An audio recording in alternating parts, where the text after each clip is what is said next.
சேக்கிழார் பெருமான் குருவாய் மலர்ந்தோடியிருக்கின்ற திருத்தொண்டர் புராணமாகிய ஞான நூலினை தொடர்ந்து ஓதுவதற்கும் சிந்திப்பதற்கும் வழிபாடு செய்வதற்கும் குருவர்களும் திருவர்களும் நமக்கு வாய்ப்பை வழங்கியிருக்கின்றது.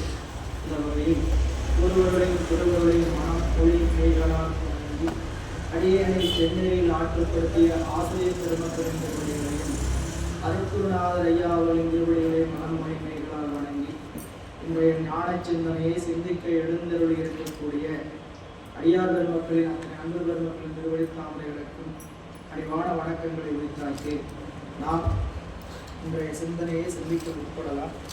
அன்பர்களே, என்கிறான் ஞான சம்பந்த பெருமானுடைய அருள் வரலாற்றை நாம் சிந்தித்துக் கொண்டிருக்கின்றோம். சென்ற வகுப்பில் என்கிறான் ஞான சம்பந்த பெருமான் 5வது திருத்தல யாத்திரை சென்று கொண்டிருக்கக்கூடிய நிலையில பாண்டி நாட்டில் இருக்கக்கூடிய நிலையை எம்பிராட்டி மங்கையர்க்கரசியார் எம்பிரான் குலச்சிறை நாயனார் தூதுவர்கள் வாயிலாக அவருக்கு தெரிவிக்க அதை கேட்ட மாத்திரத்தில் அங்கிருந்து புறப்பட்டு பாண்டிய நாட்டிற்கு அவர் வந்து கொண்டிருக்கின்றார். அவர் பாண்டிய நாட்டுக்கு வருகின்ற அந்த செய்தியை நாம் நிறைவு செய்திருந்தோம். சென்ற வகுப்பில் நாம் பார்த்த பொழுது 630வது பாடல் நிறைவு செய்திருந்தோமா? 631வது பாடல் இன்றைய சிந்தனை தொடர்கிறது. திருச்சிற்றம்பலம்.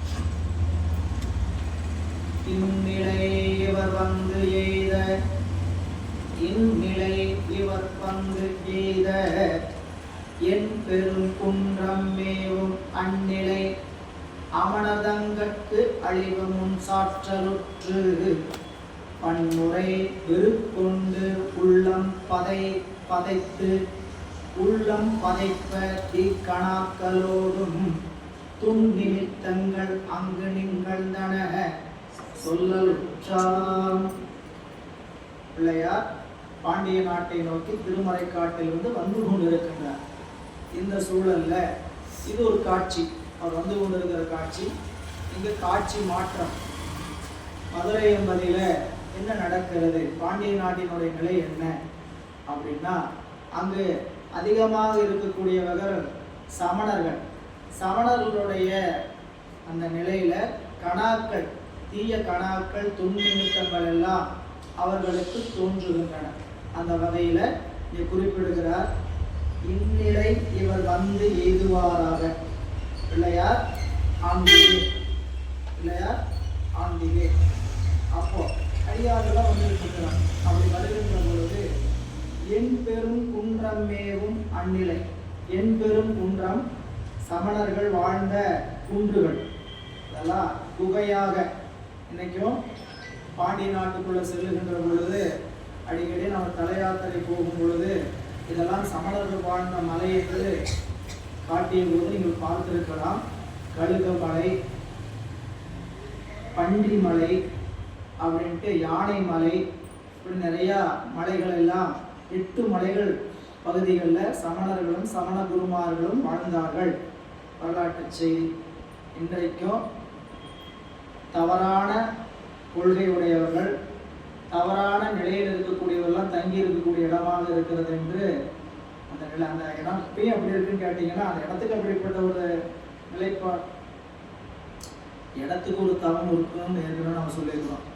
நல்லது நடக்கணும்னா அந்த இடத்துக்கு ஒரு தவம் இருக்கணும், அந்த இடத்திற்கு தவம் இருக்கணும். நம்ம வழக்கம் போல வகுப்பு ஆரம்பிக்கும் போது நம்ம மோகனையா சொல்லுவார், சரிங்களா? வகுப்பை சொல்கிற ஆசிரியருக்கு தவம் இருக்கணும், வகுப்பு கேட்குற மாணவர்களுக்கு தவம் இருக்கணும், வகுப்பு நடக்கிற இடத்துக்கு தவம் இருக்கணும். இத்தனை தவம் இருந்தால் தான் இதெல்லாம் ஒன்று கூடி நல்லா அமையும் அப்படின்னு சொல்லுவாங்க. நான் எல்லா இடத்துலையும் வகுப்பு ஆரம்பித்த இடத்துல நடந்துருதான்னு கேட்டால் கிடையாது, சரிங்களா? சரி, இங்கே அமனதங்கட்கு அழிவு முன் சாற்றலுற்று இந்த 8 மலைகள், ஆனைமலை, நாகமலை, பசுமலை என்று சொல்லக்கூடிய பன்றி மலை, இந்த மலைகள் எல்லாம், கடுகு மலை எல்லாம் உள்ளுக்குள்ள நிறையா செய்திகள் அங்கங்கே வச்சு சொல்லுவார். இதில் யானை மலை இன்னைக்கு போனீங்கனாலும் நம்மளுக்கு ரோட்டு மேலேயே தெரியும். அதாவது இங்கே பார்த்தீங்கன்னா நல்லா யானை படுத்திருக்கிற மாதிரியே அந்த மலை தெரியும். இந்த மலைகளில் அமனதங்களுக்கு அழிவு முன் சாற்றலுற்று, அழிவு அறிவிக்கப்படுகிறது. எப்படி அறிவிக்கப்படுதா? அழிவு வந்த மாதிரி அவங்களுக்கு என்னன்னு கேட்டீங்கன்னா, பன்முறை வெறுக்குற்று. வெறுக்குறுதல் அப்படியே திடுக்குன்னு ஆகும். திடீர்னு என்ன காரணமே தெரியல, உடம்புல திடீர்னு ஒரு வெறுக்குறுதல், என்னடா அப்படின்ட்டு வெறுக்குற்று பன்முறை வெறுக்கொண்டு உள்ளம் பதைப்ப, என்ன காரணமே தெரியல, உள்ள நடுங்கள் இல்லைங்களா. தீ கணாக்களோடும், தீய கணாக்கள் துன் நிமித்தங்கள், தீய கணா துன் நிமித்தம், அதாவது நல் நிமித்தம் வேறு துன் நிமித்தம் வேறு. நல்லது நடக்கிற மாதிரி இருக்கிறதுக்கு சில நிமித்தங்கள்லாம் தெரியும், கெட்டது நடக்கிறதுக்கான சில நிமித்தம்னா அதன் பொருட்டு சரிங்களா. நிமித்தம் சாமிக்கு என்ன காரணம் பேரு? நிமித்த காரணம். 3 காரணங்கள் நாம் படிச்சிருக்கிறோம். முதல் காரணம், துணை காரணம், நிமித்த காரணம். ஏன் அவனுக்கு பேரு? முதல் காரணம் என்றால் என்ன பொருள்? அந்த பொருள் இல்லாம அந்த காரிய பொருள் தோன்றாது. இதுக்கு பேர் என்னதுங்க? முதல் காரணம். அந்த காரியம் தோன்றுவதற்கு துணையாக இருக்கிற காரணத்துக்கெல்லாம் பேரு துணை காரணம். அந்த காரணத்தை யார் செயல்படுத்துகிறாரோ அவருக்கு பேரு நிமித்த காரணம். அவர் வினை முதல். நிமித்த காரணம்னா தன் பொருட்டு செய்யாமல் யாராவது ஒரு பொருட்டு செய்வதற்கு பெயர் நிமித்தம்னு பேர் சரிங்களா. ஒருத்தர் வீட்டுக்கு வராங்க, என்ன ஜோடியா வந்தீங்க, என்ன நிமித்தமா வந்தீங்க, இதுதான். அப்போ ஒரு தேவைக்காக, அவருடைய தேவைக்காக வருவதற்கு, அவருடைய காரணத்துக்காக நிற்பதற்கு பேர் என்னங்க? நிமித்தம். இறைவன் தன் பொருட்டு நிமித்த காரணம் அல்ல, நம் பொருட்டு நிமித்த காரணம், இந்த உலகின் பொருட்டு நிமித்த காரணம். இங்க நன்னிமித்தங்களோடு தீக்கணாக்கள் எல்லாம் அங்கு நிகழ்ந்தன. அப்படி நிகழ்ந்தனவற்றை சொல்லலுற்றா சேக்கிழார் பெருமான் என்னென்ன நடந்தது சமணர்களுக்கு, தீய கணாக்கள் என்ன கண்டாங்க, துன் நிமித்தங்கள் என்ன ஏற்பட்டது அப்படின்னு சொல்கிறார். பள்ளிகள் மேலும் மாது பயில் அமணர் பாழி மேலும் உள் இதழ் அசோகின் மேலும் உணவு செய் கவலம் கையில் கொள்ளும் மண்டபங்கள் மேலும் பூகையோடு ஆந்தை தீய புல் இனம் ஆன தம்மில் பூசலிட்டு அழிவு சாற்றும். பள்ளிகள், சமண பள்ளிகள், சமணர்கள் தங்கியிருக்கிற இடத்துக்கு பேரு சமண பள்ளிகள். பாழி அப்படிங்கிற சமண குருமார்கள் தங்கியிருந்த இடத்துக்கு பேரு பாழி. சமணர்கள் கூட்டமா தங்கியிருந்த இடம் சமண பள்ளிகள். சமணர்களுடைய குருமார்கள் தங்கியிருந்த இடத்துக்கு பேரு பாழிகள். பள்ளிகள் மேல், அதாவது சமண பள்ளிகள் என்னதுங்க? சமணர்கள் தங்கியிருந்த அந்த குகை, அந்த குகைகள் மேலும் அதன் மேலும் மாது பயில் அமன் பாழி மேலும். அந்த பள்ளி என்பது சமணர்கள் வழிபடும் கோயில், பாழி என்பது சமணர்கள் தங்கும் இடம். ரெண்டும் ஒன்று இணைந்திருக்கிறது. இந்த 2 இடம் சொல்றார். பள்ளிகள் மேலும் மாது பயில் அமன் பாழி மேலும், சமணர்களுடைய கோயில் மேலையும் சமணர்கள் தங்கி இருக்கக்கூடிய வீடுகள் மேலும் உள் இதழ் அசோகின் மேலும், அதாவது அசோக மரம் என்பது பிண்டி மரம் சரிங்களா. இது சமணர்களுடைய அருகக் கடவுள் அமர்ந்திருக்கிற அந்த மரத்துக்கு பேரு என்னதுங்க? அசோகு மரம். அது சொல்ற உள் இதழ் அசோகின் மேலும் ஒளிவுடைய அகவிதழ் கொண்ட பிண்டி மரம் என்கின்ற அசோக மரத்தின் மேலும் உணவு செய் கவலம் கையில் கொள்ளும் மண்டபங்கள் மேலும். உணவு எங்க செய்யறாங்களோ அந்த செய்யற இடத்துலயே சாப்பாட்டை கையில வாங்கி சாப்பிட்ற மண்டபங்கள். தட்டத்துல வாங்கி சாப்பிட்ற வழக்கு கிடையாது. உட்காந்து சாப்பிடக்கூடாது, நின்றுட்டு தான் சாப்பிட்றோம். இதெல்லாம் அவங்களே விதித்திருக்கக்கூடிய நெறிகள் இல்லைங்களா. இந்த இன்னைக்கு இருக்கக்கூடிய பஃபே சிஸ்டம், அந்த சமணர்கள் 7ஆம் நூற்றாண்டிலே கடைபிடிச்சிருக்கிறாங்க பஃபே சிஸ்டம்.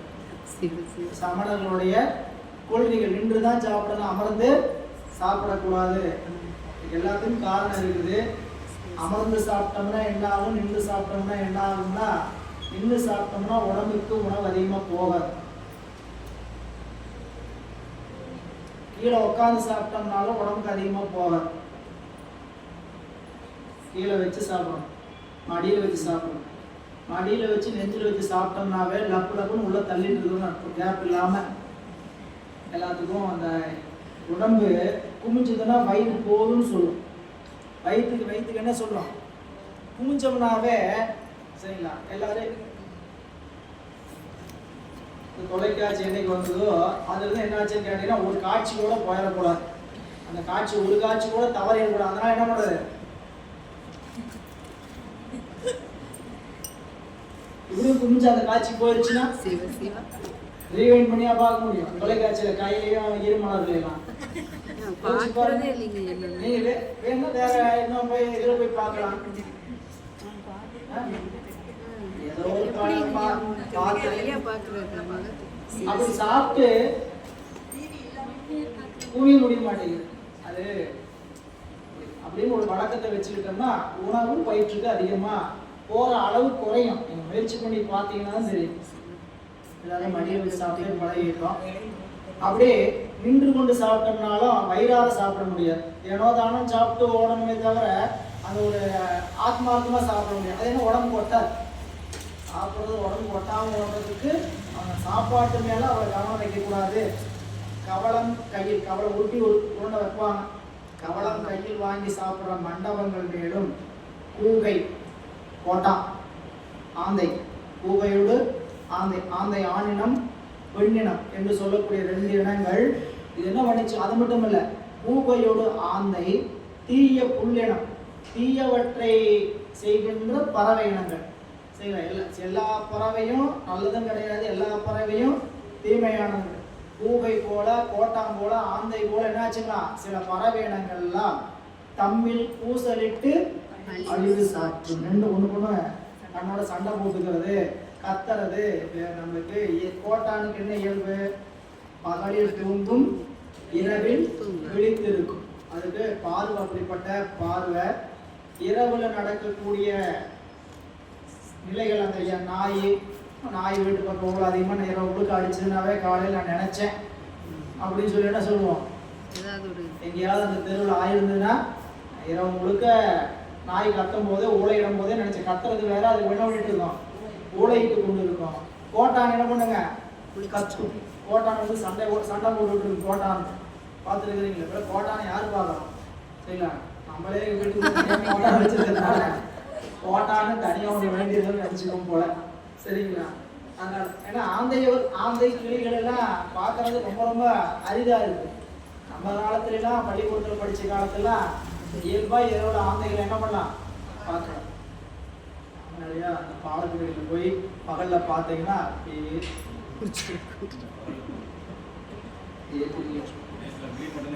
சரிங்களா?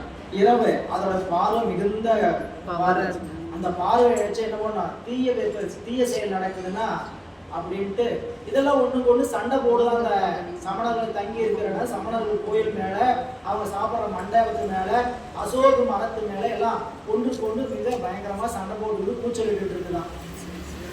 இது தீய சங்கமம். எப்படி கண்ணப்ப நாயனா அப்படியே கீழே 6வது நாள் போய் உணவு எடுத்துட்டு வந்தார். இறைச்சியெல்லாம் வரும்போதே அவர் கீழே கடைசி படி ஏறும் பொழுது அவருக்கு என்னாச்சு? ஏதோ ரத்தம் அங்க ஒரு தூரமா கண்ணுக்கு தெரியறதுக்கு முன்னாடியே ஏதோ பறவையெல்லாம் ஒரு மாதிரி சத்தம் போடுது. என்னாச்சு? தீய சகுனம் ஏதோ நடந்திருக்குது, தீமையா ஏதோ நடந்திருக்குதுன்ட்டு என் நாயனாருக்கு அடுத்தது இன்னும் சாமிக்கு என்னாச்சோ தெரியலையே அப்படின்னு நினைச்சுட்டு என்ன பண்ணாரு? போனாரு. ரத்தத்தை பார்க்கணும். புல்லினங்கள் எல்லாம் தம்மில் பூசலிட்டு அழிவு சாற்றும். பீலையும் தடுக்கும் பாயும் பிடித்த கை வழிவி வீழ கால்களும் தடுமாறு ஆடி கண்களும் இடமே ஆடி மேல் வரும் அழிவுக்காக வேறு காரணமும் காணார் மால் குழந்து அறிவு கெட்டு மயங்கின அமணர் எல்லாம். கையில வச்சிருந்த தோகை, மயில் தோகை, இது அவங்களுடைய சமண குருமார்களுடைய சமணத்துறவிகள் கையில் நம்ம ஏற்கனவே படித்தோம். செல்கிற வழியில் இருக்கக்கூடிய சின்ன உயிரினங்கள்லாம் காலில் என்ன இருக்கக்கூடாது, இது ஆயிடக்கூடாதுன்னு அப்படியே தள்ளிட்டு போகணும். அப்படி கையில் தாங்கி இருந்த பீலியும் தடுக்கும் பாயும், உடம்ப தடுக்கிற பாய், இடுப்புல கட்டியிருந்த பாயும், பிடித்த கை வடிவி வீழ, கையில தோகை பிடிச்சிருக்கிறாங்க, கையில பாய் இக்கத்துல வச்சுக்கிறாங்க அடுத்தது கட்டுறதுக்கு. இது ரெண்டு அண்ணாவது தன்னை அறியாம கை நழுவி விழுந்து. சரிங்களா? வீட்டில் ஏதாவது நல்ல ஒரு பொருள் கீழே கையில தவறி விழுந்ததுன்னா உடனே என்ன கருதுவோம்? என்ன நடக்க போகுது தெரியல. குங்குமம் வச்சிருப்போம், குங்குமம் பாத்திரம் ஏதாச்சும் டவால் விழுந்துச்சுன்னா உடனே பயம், குங்குமம் விழுந்துருச்சேன். சரி, விளக்கு, இப்படி ஏதாவது ஒரு முக்கியமான பொருள் எடுத்துட்டு போகும்போது தவறி விழுந்துன்னா இது ஒரு கெட்ட சகுனமா தெரியுது அப்படின்னு நினைக்கிறேன். சரிங்களா? இந்த மாதிரி எந்த சூழல் வந்தாலும் உடனே வேயிறு தோழி பண்ணு பாடிடும். வேற எல்லாம் சிந்தனைக்கே வரக்கூடாது. புரியலா? அது ஒரு தடவை பாடுவீங்களோ 11 தடவை பாடுவீங்களோ என்ன பண்ணிடணும்? குடுன்னு பாடி எடுத்தோம் உட்காந்து அப்பயே பாடிடணும். நமக்கு நடக்கும், நம்ம தவறுதெல்லாம் நடக்கும். உடனே அதை நினைச்சிட்டு எங்கே போவோம்? எங்கேயாவது அருவி போகும். உடனே அமர்ந்து வேயிறு தோழி பண்ணு 11 பாட்டை குறைஞ்சபட்சம் ஒரு முறையாவது பாடணும். சரிங்களா? இதெல்லாம் ஒரு வழக்கு. இங்க கீழையும் தடுக்கும் பாயும் பிடித்த கையிலிருந்து வழுவி விழுந்துதான். கால்களும் தடுமாறு ஆடி, கால்கள் என்னாதுன்னா தன்னை அறியாமையே தடுக்கி தடுமாறுதுங்க, தடுக்கிறோம். இடது கால் தடுக்கிடுச்சுங்க, நடக்கிறதானே கால் தடுக்கிட்டு அப்படின்னு சொல்றோம். அடுத்தது கண்கள் இடமே ஆடி, கண்கள் சொல்ற கண்களும் இடமே ஆடி. எல்லாம் கண்கள் இடப்பக்கம் துடிக்குது. ஆண்களுக்கு வலது பக்கம் துடிக்கணும், இடப்பக்கம் துடிச்சா கெடுதல் அப்படின்னு ஒரு வழக்கு உண்டு. பெண்களுக்கு வலப்பக்கம் துடிக்காம இடப்பக்கம் துடிக்காம வலப்பக்கம் துடிச்சா அப்படி மாற்றம் சொல்றோம் இல்லைங்களா? இப்போ கண்களும் இடமே ஆடுனா கண்கள் இடக்கண் கொண்டு துடிக்க ஆரம்பிக்கிறது. அமனர் எல்லாம் மேல் வரும் அழிவுக்காக வேறு காரணமும் காணார்.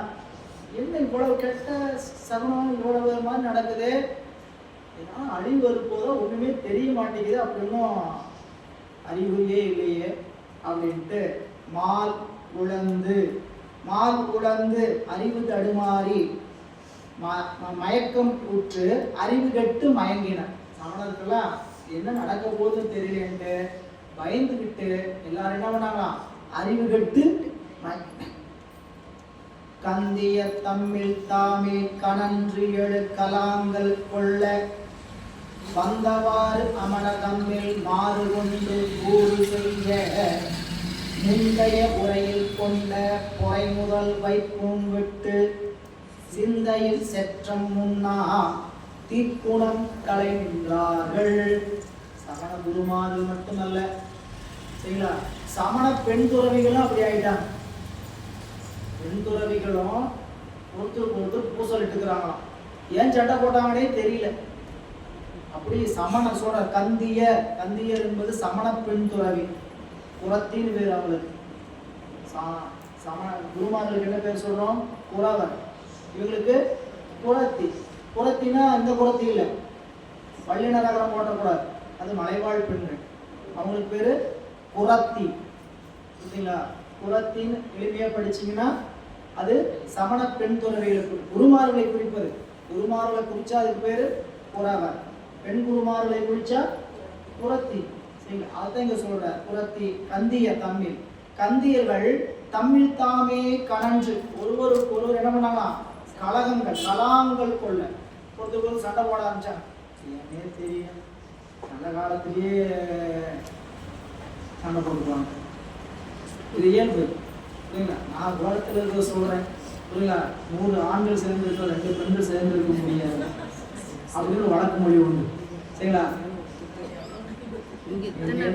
உலக வழக்கு மொழிங்க, பொதுவா உலக வழக்கு மொழியை சொல்லணே தவிர, சரிங்களா, இங்க இருக்கிறத இங்க நீங்க 2 பேரு தனியா விட்டு பார்த்தாலும் தெரியும். இங்க பாடம் கேட்கும் போது இருக்கிறது வேற. எனவே பெண் துறவிகள் ஒருவருக்கு ஒருவர் கலாங்கள் கொள்ள சண்டை கலகம் செஞ்சுக்கிறாங்க. இவங்க கலகம் இந்த அந்த பக்கம் இருக்கிற பார்த்துட்டு இருக்கிற ஆண்கள் என்ன பண்ணுவாங்க? அவங்களும் வச்சுக்கிறாங்க. வந்தவாறு, அதாவது ஒழுங்கின்றி நேர்ந்தபடி வந்தவாறு அமன தம்மில் மாறு கொண்டு ஊறு செய்யும். சமண ஆண் துறவிகள் எல்லாம் அவங்களும் ஒருத்தருக்கு ஒருத்தர் ஊறு செய்து கொள்கிறார்கள், துன்பம் கொடுத்துக் கொள்கிறார்கள். முந்தைய உரையில் கொண்ட பொறை முதல் வைக்கும் விட்டு. தங்கள் நூல்கள், முந்தைய நூல்கள்ல உரையில் என்னதுங்க, தங்களுடைய சமண குருமார்களுடைய நூல், அதுக்கு நூல் இருக்கு. அருக கடவுளுக்காக சமணத்துக்கு நூல்கள் இருக்கு, ஜைன நூல்கள்ட்டு, சரிங்களா. அது நைமினி என்பவர் எழுதினார். சமணத்தினுடைய கொள்கை எல்லாம் என்ன அப்படின்ட்டு சிவஞான முனிவர் அதை பற்றி எழுதுகிறார். எனவே அந்த சமண நூல்களில் சொல்லப்பட்டது என்ன, இப்படிலாம் இருக்கணுங்கிறது முதல் பொறை, பொறுமை. பொறுமை முதல் வைக்கும் விட்டு. பொறுமை முதலாக இருக்கக்கூடிய சொத்துக்களை எல்லாம் இறந்துட்டாங்க. இப்போ வைப்புன்னு என்னதுங்க, சொத்து, வைப்பு நிதி, பிக்ஸட் டெபாசிட், சரிங்களா, சொத்து சேமிச்சு வைக்கிறது.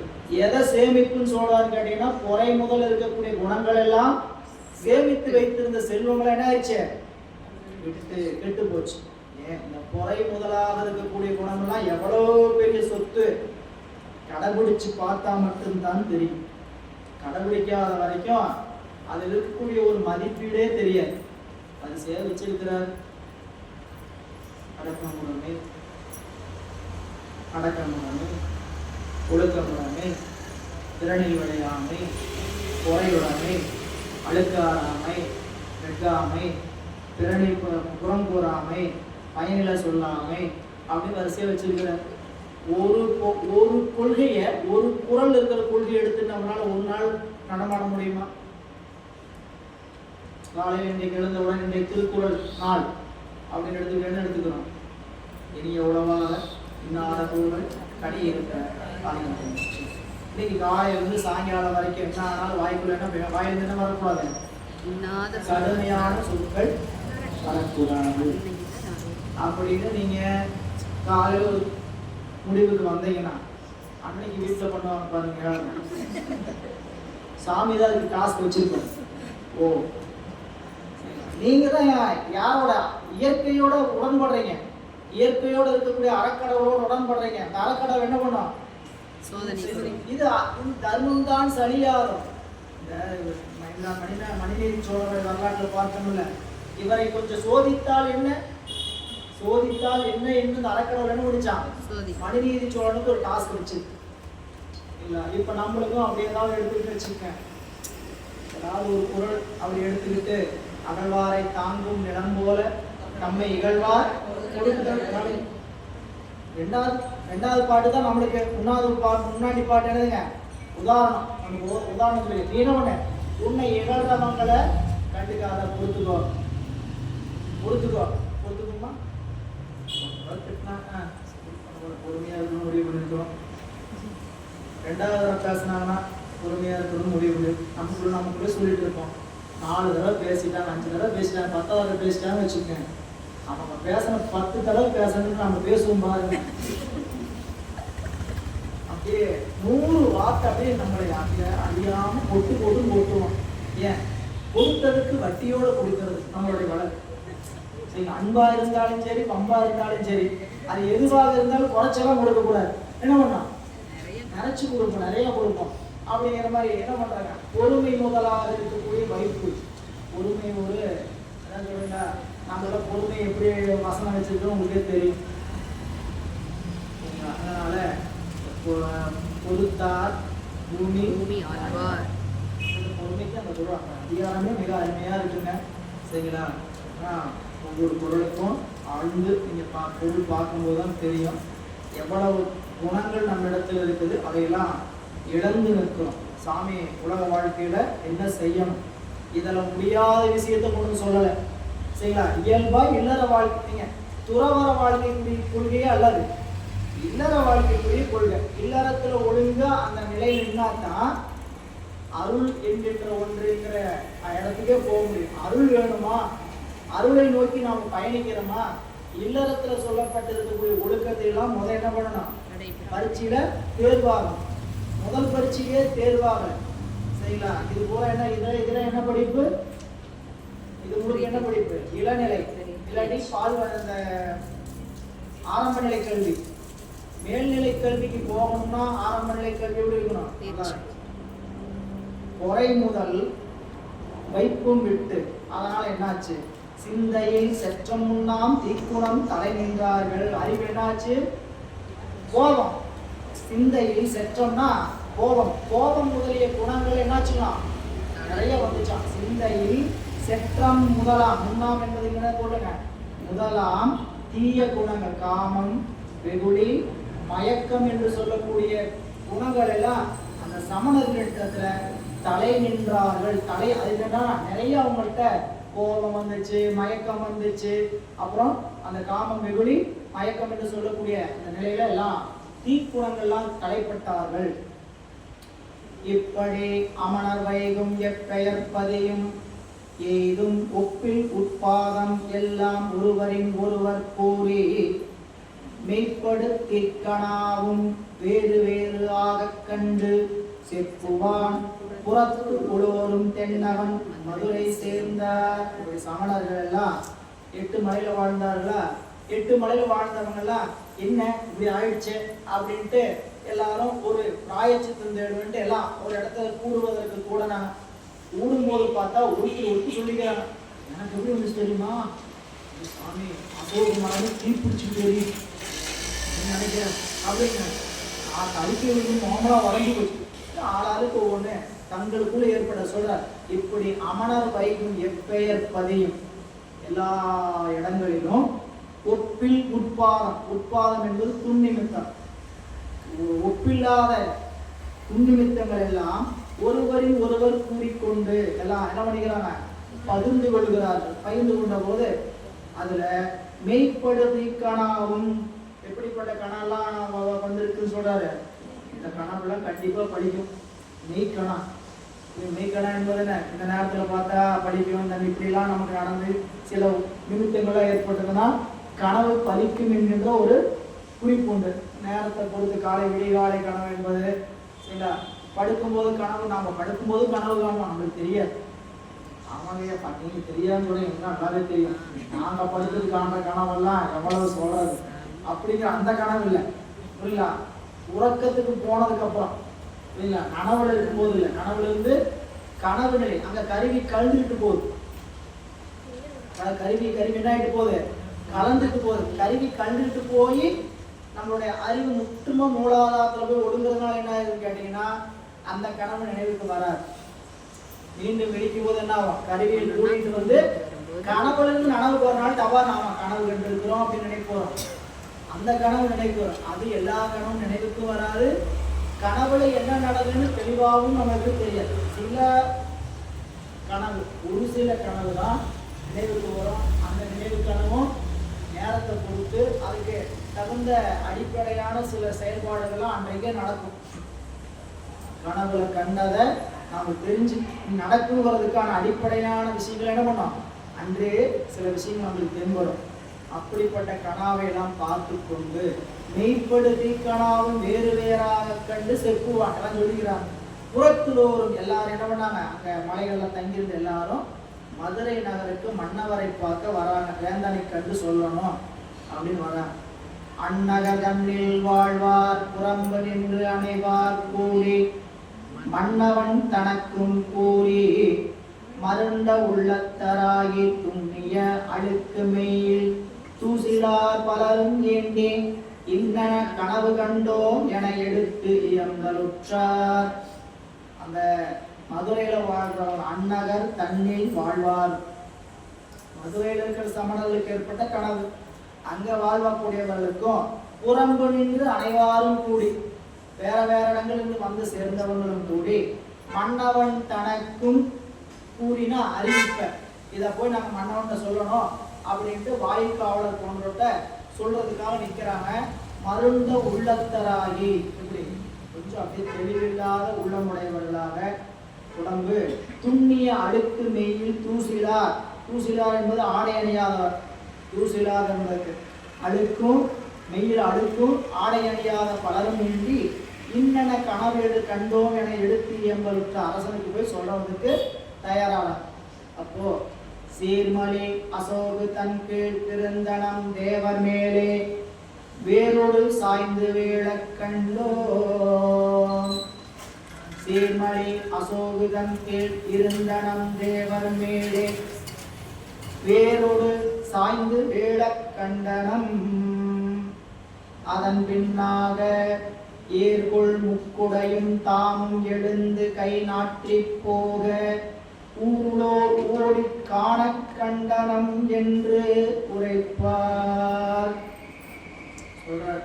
அது சரி, நாம கும்பிடுற சாமி அருகக்கடவுள், அருகக்கடவுள் தங்கி இருந்த அமர்ந்திருந்த அந்த அசோகம் என்னாச்சு? வேரோட சாஞ்சு அவரு தலைமையிலே விழுந்துச்சு. சீர்மணி அசோகு தன் கீழ் இருந்த நம் தேவர் அருகக்கடவுள் தேவர் மேலே வேரோடு சாய்ந்து வேட கண்டனம். குறிப்பு என்னன்னு கேட்டீங்கன்னா, பற்றுக்கோடு இல்லாம சாடி அகலச்சு சமணர்கள் என்ன ஆகிறாங்க? பற்றுக்கோடு இல்லாம வேரோடு காணாம போயிடறாங்க. சைக்கிளா இருக்கணும்னு ஒவ்வொரு குறிப்பா சொல்லிட்டே வர. என்ன பாண்டிய நாட்டில் நடக்க போகுது இவங்க கனவுனால அந்த கனவை அதோட பொருத்தி காட்டுறார் ஓரளவுக்கு. ஒன்று சொன்னாரா? அதன் பின்னாக ஏர்கொள் முக்கொடையும் தாமும், ஏர்கொள் முக்குடை கையில சமணர்கள் ஏந்தி இருக்கக்கூடிய குடை, முக்குடை என்று சொல்லக்கூடியது. அந்த 3 குடை வழக்கு என்று சொல்வது சந்திர ஆதித்யம், நித்திய வினோதம், சூலபாசனம். இந்த 3 அந்த குடையினுடைய அடையாளம். சமணர்களுடைய 3 குடையினுடைய அடையாளம் சந்திர ஆதித்யம், நித்திய வினோதம், சூலபாசனம். 3 குடையில 3 பகுதியில குறிக்கப்பட்டிருக்கும். இந்த குடை என்ன பண்ணாங்களாம்? குடையோட எழுந்து கை நாட்டி போக. கை என்ன பண்ணாங்கன்னு கேட்டீங்கன்னா, உதறி விட்டு எந்திரிச்சவங்க என்ன பண்ணாங்க? குடைய உதறி கீழே போட்டுட்டு ஊருளோர் ஓடிக்கான கண்டனம். அப்படின்னு கேட்டீங்கன்னா, உதறிட்டு ஊரை விட்டு ஓடுறாங்களாம். இடப்பெயர்ச்சி. இந்த ஊரை விட்டு ஓடுறதுக்கு கையை விட்டு விட்டா போதும், தப்பிச்சா போதும் அப்படின்னு இடப்பெயர்ச்சிக்காக விட்டுட்டு ஊருக்குள்ளோர் ஓடிக்கான. அங்க மதுரையில் இருக்கிறவங்க என்ன ஆயிடுறாங்க? அப்போ சமயத்துக்கு திரும்புறாங்க. இவங்கெல்லாம் மதுரையை விட்டு ஓடுவதை காண கண்டனம். அவங்கெல்லாம் நின்று, அவங்க வரல, அவங்கெல்லாம் இந்த சமணர்கள்லாம் போறாங்க நின்று பார்க்கறாங்க. அதனால அப்படி ஒரு கணா நாங்க என்ன பண்ணோம்? பார்த்தோம் என்று உரைப்பார். குண்டிகை தகர்த்து பாயும் பேரி போர் புரட்சி ஓட பண்டிதர் பாடி நின்றும் கழுதை மேல் படர்வார் தம் பின் உன் தொடி இயக்கியாரும் உலையிட்டு புலம்பி ஓட கண்டனம் என்று சொன்னார். கையறு கவலை உற்றார். குண்டிகை தகர்த்து, குண்டிகைன்னு கையில் வச்சிருக்கக்கூடிய கமண்டலம் என்ன பண்ணிட்டாங்க? உடைச்சாங்க. கீழே போய் டமான்னு அடிச்சு உடைச்சாங்க.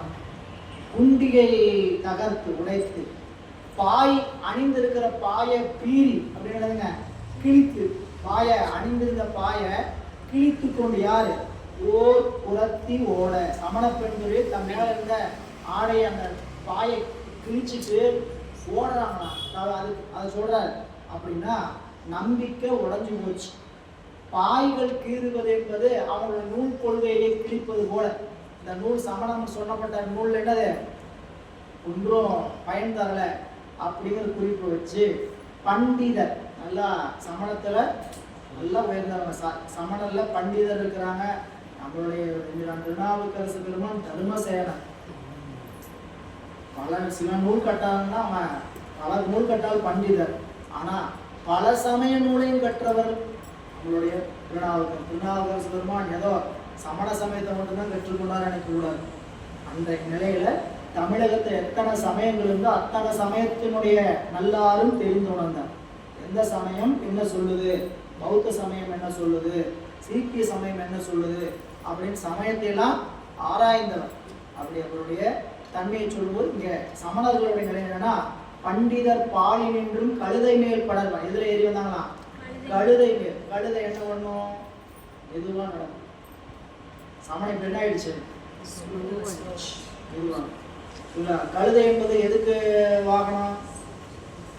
திருக்கு. கழுதை யாருக்கு வாகனம்? திருக்கு. சரிங்களா? செய்யவள் தவையை காட்டிவிடும். செய்யவள், ஆமா, செய்யவள் யாருங்க? திருமகன். திருமகளுடைய தங்கச்சி அவங்களை காட்டிட்டு போயிடுவாங்க. யாருக்கு? யாருக்கு? யாருக்கு? யாரெல்லாம் பொறாமப்படுறோமோ அவங்க வீட்டுக்கெல்லாம் யார் வந்து இப்போ யார் போயிடுவாங்க, திருமகள் வந்து நாள் ரொம்ப பொறாமப்படுறவனாட்டு இருக்குது. இவங்க வீட்டுல எல்லாம் இருக்குது, இவங்களுக்கு தகுந்த ஒரு ஆள் இருக்கிறார் அப்படின்னு தங்கச்சிக்கிட்ட போய் அட்ரஸ் கொடுத்து அதுக்கு தகுந்த ஒருத்தர் இருக்கிறார், அவர் வீட்டுக்கு என்ன பண்ண போய் டேரா போடு அப்படின்னு அனுப்பிவிடுவாங்க. செய்யவள் டபையை காட்டி விடும் அப்படின்னு படிக்கிறோமா இல்லைங்களா? திருக்குறள் படிச்சதுதான். இங்க கழுதை மேல் படர்வார் அவர் தம்பின் ஒன்றொடி இயக்கியார் தவ மகளிர், அழகிய தவ மகளிர் எல்லாம் உலையிட்டு புலம்பி ஓட ஒப்பேரி வைத்துக் கொண்டு, உலையிட்டுங்க ஒப்பேரி, உலையிட்டுனா ஓன்னு அழுதுக்கு பேரு ஒப்பாரி, ஓன்னு அழுதாதுக்கு பேரு ஒப்பாரி, ஓ அப்படிங்கிற பாரி, ஒப்பாரின்னு தனியாக ஒரு சொல்றேன் புரியல, ஓ அப்படின்னு அழுது அதுக்கு பேரு ஒப்பாரி எழுது. அப்போ ஒப்பாரி உழைவிட்டு என்ன பண்ணாங்களாம், புலம்பி ஓட கண்டனம் என்று சொன்னார். கையறு கவலை உற்றார், கையறு செயலற்று கையறு நிலை, இதை படிப்போம் திருமுறையில திருக்கோவையார் சில நூலாம் நம்மளுடைய ராமலிங்க அடிகள் கையறு நிலைன்னு ஒரு பகுதி எழுதியிருக்கிறார். ரொம்ப இனிமையான பகுதிங்க. செயலற்று என் செயலாவது யாதுமில்லை பெருமானை தவிர அப்படிங்கிற தன்னிலையும் அந்த ரொம்ப அருமையான நிலை இடம், அதெல்லாம் அடிச்சு பாருங்க. காணிடை நட்டமாடும் கண்ணுதல் தொண்டர் எல்லாம் மீனவன் மதுரை தன்னில் பிறவிடக் கண்டோம் என்பார். போனவன் தானும் வெய்ய கொழுந்தழல் முழுகக் கண்டோம் ஆனவின் இடவும் கண்டோம் அதிசயம் இதுவாம் என்பார். நண்பர்களே, கண்ட கனவுல எதை எதையெல்லாம் சொல்லுதும் பாருங்க. காணிடை நட்டமாடும் கண்ணுதல் தொண்டர் எல்லாம் சிவபெருமான்னு சொல்ல மாட்டாங்க, என்னன்னு சொல்லுவாங்க சிவபெருமான் சொன்னா சிவபெருமானத்தை வேற சொன்னது தீர்த்து, அதனால ஆடுறாரு பாருங்க, நெத்திகள் இருக்குது பாருங்க, அவருடைய தொண்டர் எல்லாம் சிவனடியார்னு சொல்ல மாட்டாங்க, சிவன்ற வார்த்தை பயன்படுத்துவோம். ஆனா அதுக்கு என்ன பண்றது, காணிலை நட்டமாடும் கண்ணுதல் தொண்டர் எல்லாம் மீனவன் மதுரை தண்ணில் கனவுல பார்த்தாங்கன்னா பாண்டிய நாட்டுல சிவனடியார்கள் நிறைய பேர் வரத பாக்குறோம் தெரிஞ்சுது. அது மட்டுமா, போனவன் தானும் அண்ணன் என்னாயிட்டான் வெய்ய கொழுந்தளவு முழுக கண்டோம், நெருப்புல முழுகிற மாதிரி பார்த்தோம். பாண்டியம்மன் என்ன ஆச்சு, நெருப்புல முழுகிற மாதிரி பார்த்தோம். நெருப்புலையா எப்படி, அவருக்கு என்ன வந்தது, வெப்பு நோய் வந்து சுகாதார மூழ்க கண்டோம். பின் ஆனவின் இழவும் கண்டோம். அதுக்கப்புறம் என்னாச்சு, நல்லாயி நெருப்புல இருந்து எழுந்தது அவங்க சொல்றாங்க. அதுக்கப்புறம் நன்றா அவர் உடம்பு பிணி நீங்கி பிள்ளையாருனால என்னாச்சு, பிணி நீங்கி எழுதுறார் கண்டனம் அதிசயம் இதுவா, அப்படிப்பட்ட அதிசயமான கனவையெல்லாம் கண்டோம். அதோட இல்ல, மழவிடை இளம் கன்று ஒன்று வந்தினம் கலகம் தன்னை உளரிடச் சிதறி ஓடி ஒருவரும் தடுக்க அஞ்சி விழவொரு புகழும் இன்றி மேலினி தன்னை விட்டு நிழலிலா மரங்கள் ஏறி நின்றிடக் கண்டோ என்பார். அடுத்து என்னாச்சு கேட்டீங்கன்னா, இளமையான காளை ஒண்ணு வேகமா வந்துச்சான், வந்து நம்மளுடைய கலகம் சமணர்களுடைய கூட்டம் அத எல்லாம் கலக்குச்சான், ஒரு ஆட்டுன்னு ஆடிச்சான். ஒருத்தரும் இல்லாம பயந்து ஓடனாங்களாம், எதிர்த்து நிக்க முடியலையா. அது மட்டுமல்ல, அதுல இருந்து தப்பிச்சு என்ன பண்ணாங்களாம், எல்லாரும் நிழல் இல்லாத மரத்துல போய் ஏறிட்டாங்க. சரி, முதல்ல சொல்ற மழவிடை இளம் கன்று, அதாவது இளமையான விடையுடைய வேகமான கன்று என்னாச்சா, ஒன்று வந்து அப்படிப்பட்ட காளை இளங்கன்று வந்து நம் கழகம் தன்னை உளரிட சுழட்டி கலக்கிட, நம்ம அப்படி புரிஞ்சுக்கிற மாதிரி சொல்ல வச்சுங்க, அப்படியே படாடு பெரிய பாறாங்கல் நடுவு ஊற்றுவது. பாறாங்கல் மேலேருந்து ஏதாவது சின்னதா புரிந்தா போதும், யாராவது இது உட்காந்துருப்பா நிலநடுக்கம் வந்துருச்சு எஸ்கேப் அப்படின்ட்டு ஆசிரியர் சேர்ந்து ஓடுவார். நம் கழகத்தை கலக்கிறது அப்படின்ட்டு இந்த யானை, இந்த கன்று என்ன மழவிடை இளம் கன்று, அது வந்து நம் கழகம் தன்னை என்ன முடிச்சான் உளரிடன கலக்கிட, சுழன்று கலக்குதான், சூறாவளி மாதிரி வந்து கலக்குதான், கலக்கிட ஒருவரும் தடுக்கஞ்சி. சரிங்களா? வந்தது ஒரு கன்று தானே, இத்தனை பேருக்கு போய் தடுக்க முடியுதா? ஒன்றும் அதை தடுக்க அஞ்சி விட ஒரு புகழும் இன்றி, போய் சென்றடைவதற்கு எந்த தஞ்சமும் இல்லாமல். ஏன் இதுவரைக்கும் அரசன் தஞ்சமா இருந்தான், அரசன் கைவிட்டாச்சு, ஒருவரும் இல்லாமல் ஓடும். அரசரே சொல்றார், ஒரு வாதம் வெப்புநோய் சுரவாதம், சுரவாதத்திலிருந்து வெற்றி பெற்றார். அடுத்தது ஒரு வாதத்துக்கு வாங்கன்னு கேட்டாங்க சமணர்கள். சமணர்கள் கேட்டவும் மன்னன் சொன்னான், இன்னும் என்ன வாதம் இருக்கிறது உனக்கு அப்படின்னாரு. இல்லை, அவங்க கொள்கையை சொல்லட்டும். ரெண்டாவது வாதம் அனல்வாதம். அனல்வாதத்தில் தோற்ற பிறகாவது கோபம் இல்லை, கோபம். அப்போ சொல்லும் பொழுது நாங்களும் மூணாவது வாதத்தில் 3ல் ஒரு வெற்றி அடைஞ்சது வெற்றி தான். 3 ஆட்டம், 3 ஆட்டத்தில் ஒரு ஆட்டத்தில் வெற்றி பெற்றோம், நம்ம வெற்றி பெற்றுக்கிறோம் அப்படின்னு சொல்லுறாங்க. புனல்வாதத்துக்கு வாங்க. அப்படி புனல்வாதத்தில் வெற்றி பெற்றவன் தான் தண்டனை. அனல்வாதத்தில் வெற்றி பெற்றவன்னு சொல்லுவாரு, ஒருவரும் இல்லாமல் ஓடும் அரசன் சொல்லுவார். நிழலிலா மரங்கள், நிழலிலா மரங்கள் எதுங்க? கடுமரம் ஏறி அவங்கெல்லாம் உயிர் போனது தான் அங்கே பேர் என்னதுங்க? நிழலிலா மரங்கள் ஏறி நின்றிட கண்டோ என்பார். ஆவதின் பாவிகால் இக்கணாத்திரம் அடிகளார்க்கு மேவிய தீங்கு தன்னை விளைப்பது திடமே என்று நோவுரு மனத்தராகி முகப்பெரும் பலமும் கொள்ளார் யாவது செயல் என்று எண்ணி இடப்புலந்து அடங்கினார்கள். அரசன்கிட்ட சொல்றாரு, அரசன் சொன்ன போது அதுல ஒரு குருமார் சொல்றார், ஆவதின் பாவிகால், தன்னைத்தானே சொல்லிக்கக்கூடிய குறிப்பு, தன்னைத்தானே சொல்லிக்கூடிய ஒரு குறிப்பு அப்படின்னு கேட்டீங்கன்னா, இப்போ நம்ம ஒரு செய்தியை சரியா செய்ய முடியாம வச்சுங்க, ஏதாவது ஒரு தீங்கு நடந்துச்சு, இல்லை நம்மளால ஒரு காரியத்தை செய்ய முடியல, என்ன சொல்லுவோம்? பாவி என்னாலதான் எல்லாம், அப்ப என்னாலதான் சொல்லிக்கிறது நம்ம மேல ஏற்றுக்க என்ன பண்ணுவோம்? அந்த தவறு நம்ம மேல ஏற்படுவதற்காக பாவங்கிறத நம்ம மேல பொருத்திடும், பாவி இடை அப்படின்னு சொல்லுவோம். மாணிக்க வாசகர் தெரியுமா? நான் பாவியனானால் உன்னை நல்காய் எனலாம்,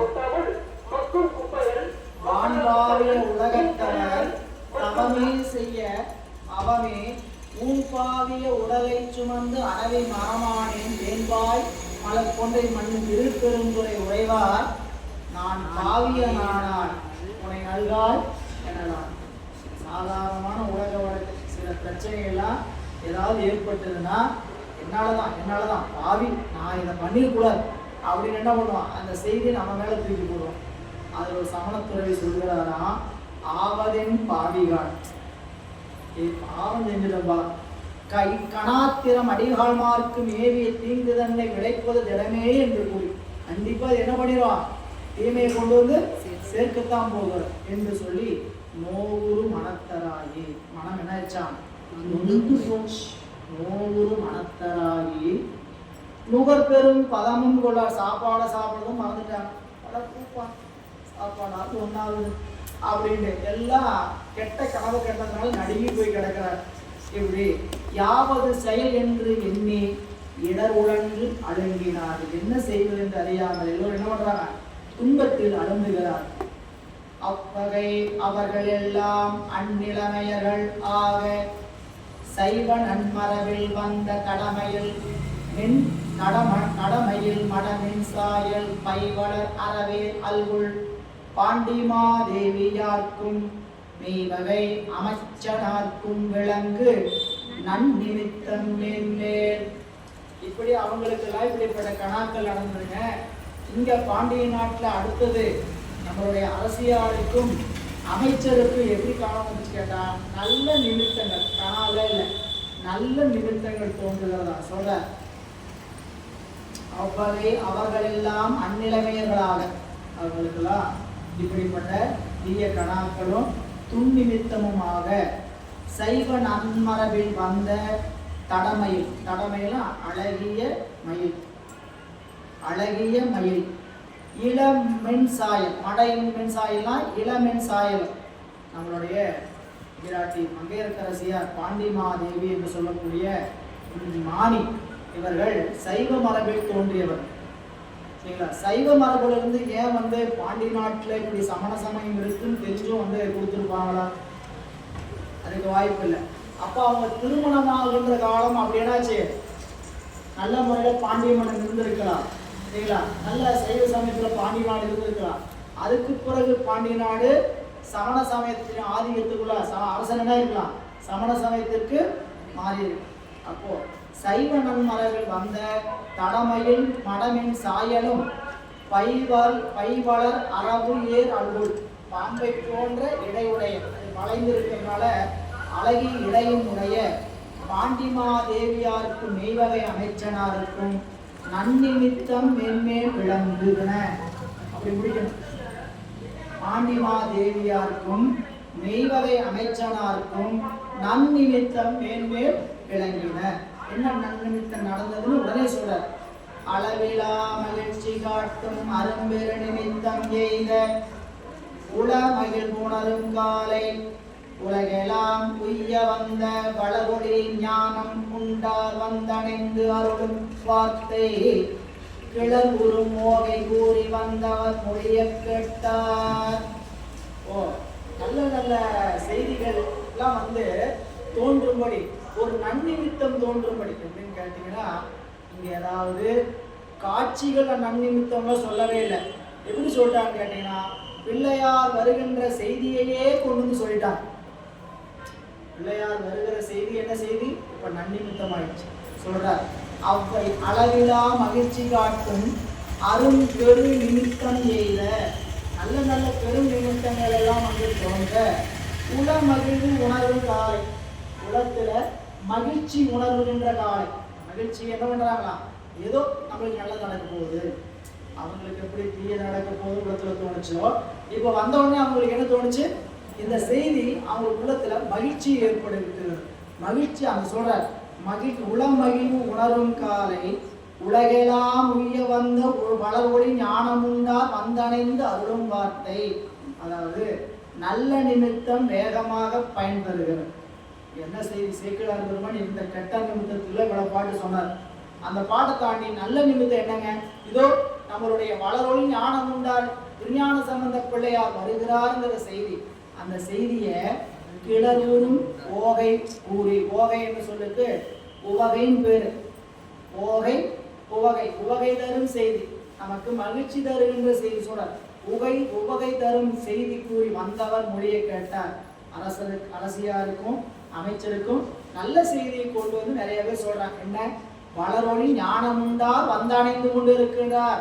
பாண்டிய நாட்டை நோக்கி எம்பிரான் திருஞான சம்பந்த பெருமானும் அடியார் பெருமக்கள் வந்து கொண்டிருக்கிறார்கள் அப்படிங்கிற செய்தியை பிறர் சொல்ல கேட்டாராம். அவங்களாம் சொன்ன கேட்டா. அப்படி சொன்னவர்களுக்கு எல்லாம் அம்முடி விளம்பினோர்க்கு வேண்டுவ அடைய நல்கி மெய்மையில் விளங்கு காதல் திருப்புறும் வெள்ளம் போங்க தம்மையும் அறியா வண்ணம் கைமிக்கு தலைத்து பொங்கி விண்ணிய மகிழ்ச்சி கூற மேவிய சிறப்பின் மிக்கார். அப்படி சொன்னவங்களுக்கெல்லாம் அவங்க என்ன கேட்டாங்களோ அதை வேண்டுவ அடைய நல்கி, நிறைய அடையன பொருந்த. சரிங்களா? பொருத்து சொன்னார். சரி, நீங்க இந்த நல்ல செய்தி சொல்லியிருக்கிறீங்க, உங்களுக்கு என்ன வேணும்? சரி, அரசியல் நல்ல ஆடை வேணும், அவருக்கு கொடுத்து அனுப்பணும்.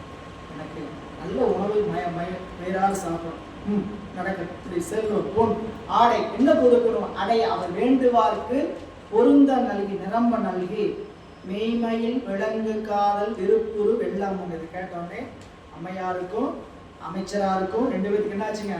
நல்ல மனசுக்குள்ள ஒரு அந்த மெய்மையில் விளங்கு காதனால உள்ளத்துல அன்பு பொங்க தம்மையும் அறியா வண்ணம், தம்மையே அறியாமல் கைமிக்கு அளவு கடந்து தலைத்து பொங்கி அதனால் தோன்றிய விண்ணிய மகிழ்ச்சி கூற மேவிய சிறப்பின் மிக்கார். நம்ம வீட்டில் இது ஒரு நல்ல நிகழ்ச்சி வருது, இல்லை நம்மளை பார்க்க யாராவது வர்றாங்க அப்படிங்கிற செய்தி ஏற்படுதுன்னா வீட்டுக்குள்ள ஒரே அப்போ வர்றவங்களை பொறுத்து என்ன அவங்க அடாடா அவங்க வர்றாங்களா, நமக்கு ஏன் என்ன அவங்க இருந்தாங்கன்னாவே நம்மளுக்கு என்ன ஆகாது, நம்மளுக்கு புரிஞ்சுக்கிற மாதிரி சொல்லணும்னா வீட்டில் வந்தாங்கன்னா அவங்க எல்லா வேலையும் நமக்கு செஞ்சு கொடுப்பாங்க. அப்படிப்பட்டவங்க தான் வச்சு நாம அவங்களுக்கு எல்லா வேலையும் செஞ்சோம்னா என்ன வந்து 2 நாள் உட்காந்தாங்கன்னா நம்மளை போட்டு படுத்துற பாடு இருக்குதே. சரிங்களா, தண்ணி எடு, காப்பியை கொண்டா, அதை கொண்டா, இதை கொண்டா, நம்மளை போட்டு என்ன பண்ணிடுவாங்க, துவம்சம் பண்ணிடுவாங்க. இதுவே சில பேர் வந்தாங்க வீட்டில் என்ன பண்ணுவாங்க, காலையில எழுந்தது இரவு படுக்கை படுத்து மடிச்சு வைக்கிறது எல்லாம் அவங்களே செய்யலாம். இதெல்லாம் நாம சொல்லி செய்யல. சில பேருக்கு அது ஒரு இயற்கையான ஒரு அமைப்பு அமைஞ்சிருக்கும். அவங்களுடைய வாழ்க்கை முறையா அப்படி இருக்கும். எங்க போனாலும் வேலை எடுத்துக்கிட்டு செய்யறது. நம்மளுடைய திருக்கூட்ட நிலையிலேயே நீங்க பார்க்கலாம். சில பேருக்கு அந்த வேலையை நாம செய்யும் சொல்ல வேண்டியது என்ன பண்ணுவான்னு கேட்டீங்கன்னா, அவர்களாகவே ஏன்னு கேட்டீங்கன்னா நம்மளுடைய வளர்ப்பு இல்ல, தான் வளர்ந்த முறையே அப்படி இருக்கும். வளர்ப்பு முறை இருக்கும், வளர்ந்த முறையும் அப்படி இருக்கும். சிலர் அவங்கள செய்யட்டும், நம்மளுக்கு வேடிக்கை பார்த்தே பழக்கமா இருக்கும். என்ன பண்ணுவோம், அப்படியே திருந்து வேடிக்கை பார்த்துட்டு கடந்து போயிடுவோம். வீட்டில் அப்படி வரோம். இப்போ நம்ம வந்தாங்கன்னா அடடா வர்றாங்களா, ஏன் நல்லா சாப்பிடலாம், 3 வேளை என்ன பண்ணுவாங்க, நல்லா சமைப்பாங்க. சமைக்கிறதுல கெட்டியாங்க அவங்க, நல்லா சாப்பிடலாம். இது ஒவ்வொரு மகிழ்ச்சியே ஏற்படும். அப்போ இங்கே அப்படிப்பட்ட ஒரு உள்ள மகிழ்வு பிள்ளையார் வர நம்ம நாட்டினுடைய துன்பம் அத்தனையும் போக போகும் நம்பிக்கை. ஞானசம்பந்த பிள்ளையார் எழுந்து வருகிறார். அதனால பாண்டிய நாடு என்ன போகுது, அத்தனை நாள் ஏங்கிய ஏக்கம் கனவு அவங்களுடைய எல்லா தவமும் இப்படி இருக்கு. பாண்டிய நாடு அரசனும் இப்படி இருக்கிறார், மக்களும் இப்படி இருக்கிறாங்களே, இது ஒரு நல்ல நிலை பிறக்காதான்ட்டு நாள்தோறும் சொக்கநாத பெருமானை வேண்டி வந்த வேண்டுதல். அடுத்து சொல்றார், மங்கையர்க்கரசியார்வால் வந்து அடிவணங்கி நின்ற பொங்கலத் தெரியலாம் குளச்சிறையாரை நோக்கி நங்கள் தம்பிரானார் ஆய ஞான போனகர் முன்பு எய்தி இங்கு எழுந்தருள ஒய்ந்தோம் என எதிர்கொள்ளும் என்றார். அரசியாரை வந்து அமைச்சர் வணங்கி நிற்கிறார். அமைச்சரை பார்த்து விராட்டி மங்கையர்க்கரசியார் சொல்லுகிறார், அமைச்சரே நம்மளுடைய பிள்ளையாரை சென்று எதிர்கொண்டு அழைங்க. அழைக்கும் போது என்ன சொல்லுங்க, நாங்கள் தம்பிரானாய ஞானபோனகர் முன்பு எய்தி இங்கு எழுந்தருள உய்ந்தோ. சாமி நீங்க எழுந்தருளனால எங்க நாடு என்ன போகுது, நல்ல நிலைக்கு வரப்போகிறது என்று சொல்லி அவர் என்ன பண்ணுங்க, வரவேற்று அமையுங்கள் அப்படின்னார். மங்கையர்க்கரசியார்கள் வந்து அடிவணங்கி நின்ற, திருவடியை வணங்கி நிற்கின்ற பொங்கல பெரியலாராம் நல்ல வாசனை மிகுந்த மாலையை தன் தோழி சுமந்திருக்கக்கூடிய அமைச்சர் குளச்சிறையாரை நோக்கி நங்கள் தம்பிரானாராய ஞான போனகர் உரிமை. எப்படிப்பட்டவர் நங்கள். அந்த உரிமையை திருத்தொண்டத்தொகையில் சில இடத்துல அந்த உரிமை சொல் பார்க்கலாம். நம்பிரான் திருமூலன் அடியார்க்கும் அடியே வம்பரா வரிவந்த மணமானார மலரும் மதுமலர் கொன்றையான் அடியலால் பேணா எம்பிரான் சம்பந்தன் அடியார்க்கும் அடியே. எம்பிரான் சம்பந்த பிள்ளையார என்னன்னு சொல்லிட்டாரு, எம்பிரான்னு சொன்னார். அவர் எம்பிரான் ஏன் சொன்னாரு அப்படின்னா, எம்பிரான் திருநாவுக்கரசுக்கு மட்டும் அவர் குருநாதர் அல்ல, எம்பிரான் நம்பி யாரொருவருக்கும் அவர் குருநாதர். அவனால் என்ன சொல்ற, என் தலைவன். எம்பிரான்னா எங்கள் தலைவர் யாருங்க, ஞானசம்பந்தர் பெருமான். எம்பிரான் ஞானசம்பந்தர் அடியார்க்கும் அடி ஏயர்கோம் நலிக்காவன் அடியார்க்கும் அடியே நம்பிரான் திருமூலன். ஏன் எம்பிரான் நம்பியாரோரர் யோக பரம்பரையை சொல்ல வந்தவர். நான் நெருங்கினான். ஆனா சிறப்பு நிலையில சுந்தரமூர்த்தி நாயனாருடைய நிலை என்னன்னு கேட்டீங்கன்னா, யோக பரம்பரையை உலகுக்கு காட்ட வந்தவர். அப்படி காட்ட வந்தவர் தான் எம்பிரான் திருமூல தேவநாயனர். அதனால என்ன சொல்றாங்க, நம்பிரான் நம்ம தலைவர், நம்பிரான் திருமூலன் அடியார்க்கும் அடியே. ஏன்னா திருமூல தேவநாயனாருடைய அந்த திருமந்திரம், மந்திரம், தந்திரம், யந்திரம் உழுகுல அத்தனை இருக்கு, பொக்கிஷம். சரியா அதை வாங்கிக்கிற அறிவு இருந்ததுன்னா நம்மளுடைய அறிவும் சரி, உடம்பும் சரி, வாழ்க்கை முறையும் சரி, எல்லாமே ஒரு மாற்றம் அடையும். எப்படி வாழணும், எப்படி உடம்பு வச்சுக்கணும், எப்படி உணவு எடுத்துக்கணும், எல்லாத்துலேயும் அறிவு செல்ல ஆரம்பிச்சிடும். யோகம் உடம்பு சம்பந்தமா போயிட்டோம்னா என்ன, உடம்பு எதற்கு, உடம்பை வளர்த்தேன், அவர் அவ்வளவுதான் சொல்லிட்டார், உடம்பை வளர்த்தேன் உயிர் வளர்த்தேன். இல்லை நம்ம உடம்பை வளர்க்கறத மட்டும் செய்யணும்.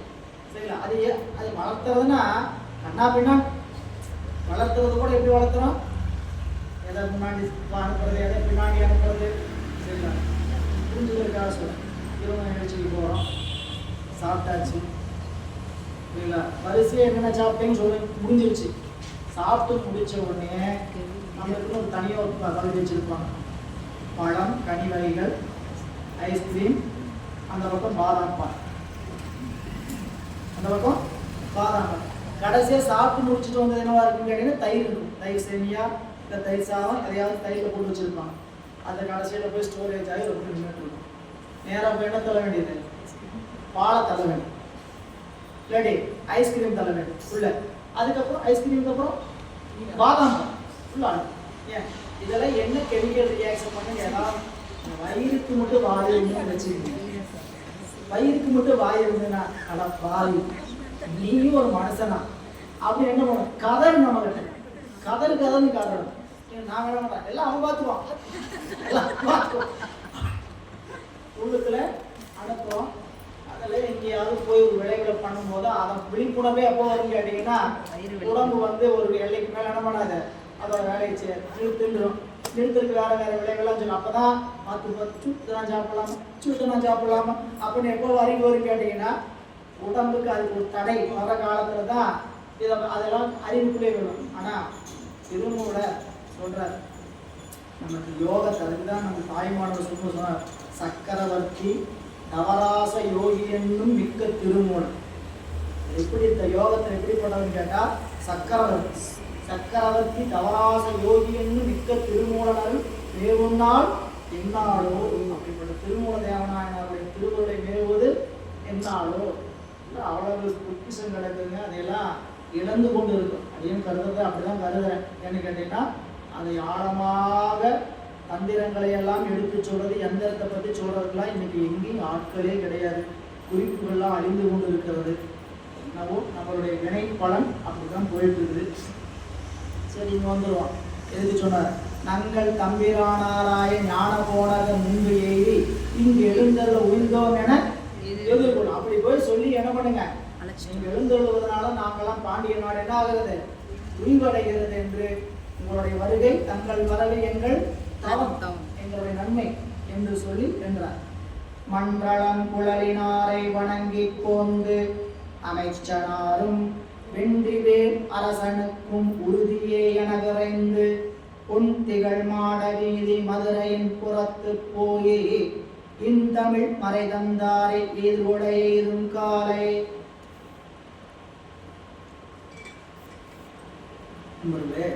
அங்க பாண்டிய நாட்டில் அரசியார் வந்து சைவ சமயம், அரசர் வந்து சமண சமயம்.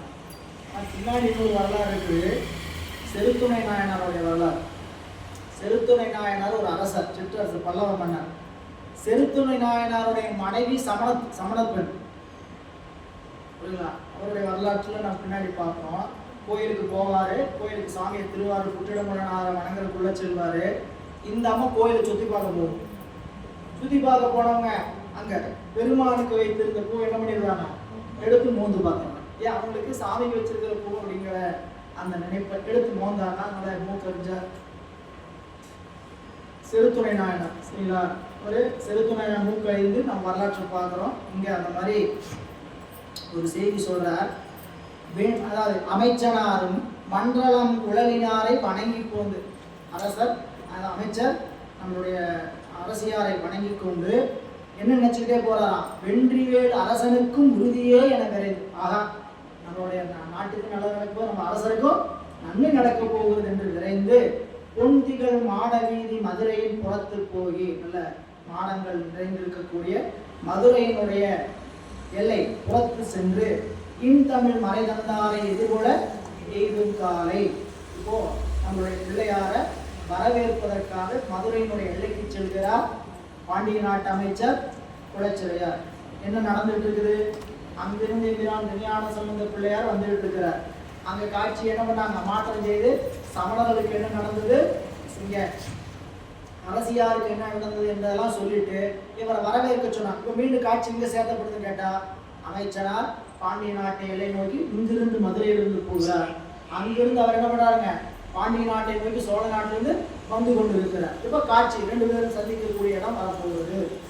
அம்புய மலரால் கொள்வார் ஆலவாயமர்ந்தார் நம்மை கும்பிட வேண்டும் என்று கொற்றவன் தனக்கும் கூறி தம் பரிசனங்கள் சூழத் தனித்தடையோடும் சென்று நம்பரை வணங்கி நல்வரவு ஏற்று நின்றார்.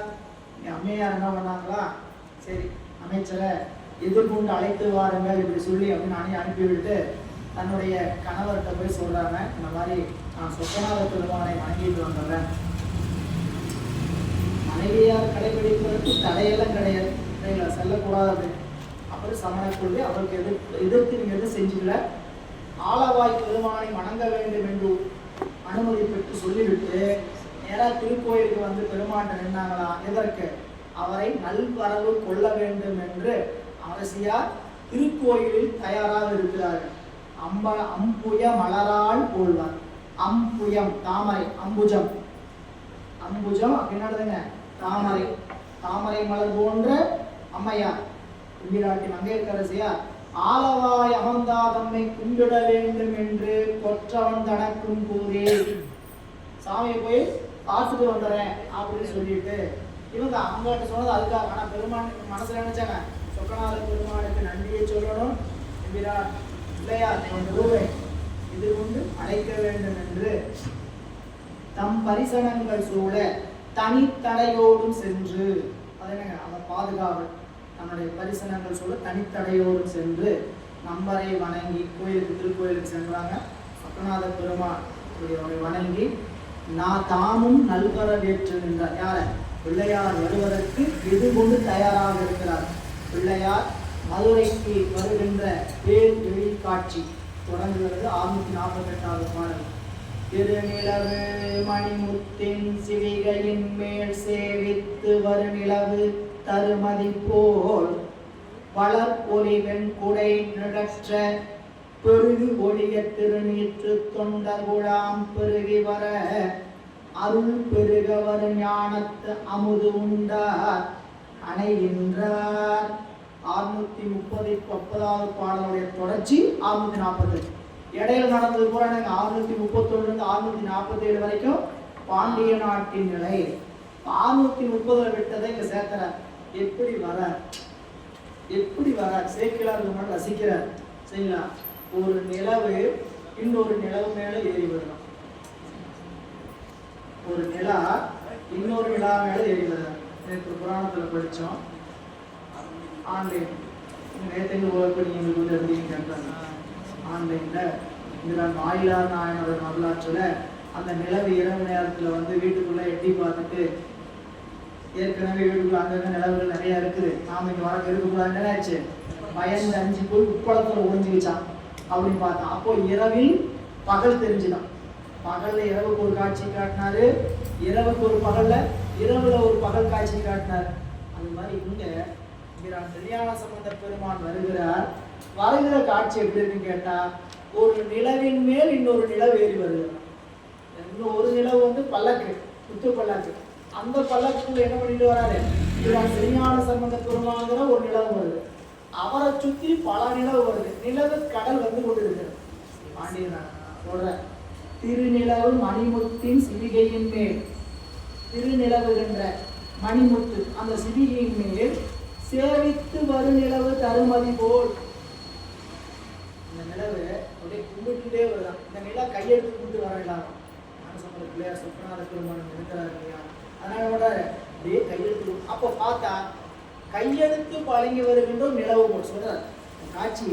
சிவிகையின் மேல் சேவித்து வரும் நிலவு போல், நிலவு தரும் மதிபோல். நிலவு என்ன தருங்க? குளிர்ச்சியை தரும். அந்த குளிர்ச்சியை தருகின்ற மதிபோல் வளர் ஒளி வெண்குடை நிழற்ற, வளர் ஒளி வெண்குடை நிழற்ற.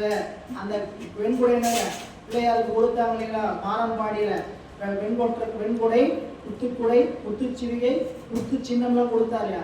அந்த வெண்குடையினுடைய நிலையில் எப்படி இருக்குன்னு கேட்டா, மேல அப்படியே நிலவு கம்பி வச்ச மாதிரி ஒளி கொடுத்து விடுறான். நிலற்ற பெருகு ஒளிய திருநீற்று தொண்டர் குழாம் பெருகி வர, நல்லா திருநீற்று ஒளி பெருகிய திருநீற்று தொண்டர் குழாம் கூட்டம் வர, அருள் பெருக வருஞானத்து அமுதுண்டார். இனி பாண்டிய நாட்டில் அருள் பெருக வருகின்ற ஞானத்து அமுதுண்டார் வருகிறது. இனி வருகின்ற நிகழ்ச்சியை அருள் பெருகுங்கிறது என்னன்னு கேட்டீங்கன்னா, பாண்டிய நாட்டில் இனி நடக்க இருக்கக்கூடிய நிலையை குறிப்பிட்டு சொல்கிறார். துந்திவிகளாய தூரியங்கள் கிளராமே அந்தனராம் மாதவர்கள் 1000 மாமரை எடுப்ப வந்து ஏழு மங்களநாதம் 1000 முப்படம் முழங்க செந்தமிழ் மாறுதம் எதிர்கொண்டு எம்மருங்கும் சேவிப்ப. இயற்கையும் பிள்ளையார வணங்குகிறது. தேவதுந்திகள் என்று சொல்லக்கூடிய இசை முழக்கங்கள் எல்லாம் இசை வாத்திய முழக்கங்கள் குறைந்து இசை முழங்கிட்டு இருக்குது. அதெல்லாம் வெளியே தெரியாத அளவுக்கு அந்தணர்களாகியவர்களும் மாதவர்களாகியமாடும் 1000 மாமரை எடுப்ப. அவங்க போடுற மாமரையினுடைய சத்தம், அவங்க ஒலிக்கின்ற சத்தம் வாத்தியத்தினுடைய சத்தத்தை விட அதிகமாக இருக்கிறது. அப்படி வந்து எழும் மங்களநாதம் மாதிரம் உட்படம், மாதிரம் 8 திசை, 8 திசையிலும் மங்களநாதங்கள் ஒலிக்க. செந்தமிழ் மாறுதம், செந்தமிழ் காற்று, மாறுதம் காற்று, செந்தமிழ் மாறுதம் எதிர்கொண்டு எங்கும் சேவிப்ப. வந்து வணங்குவது போல இயற்கையை வணங்குச்சான்.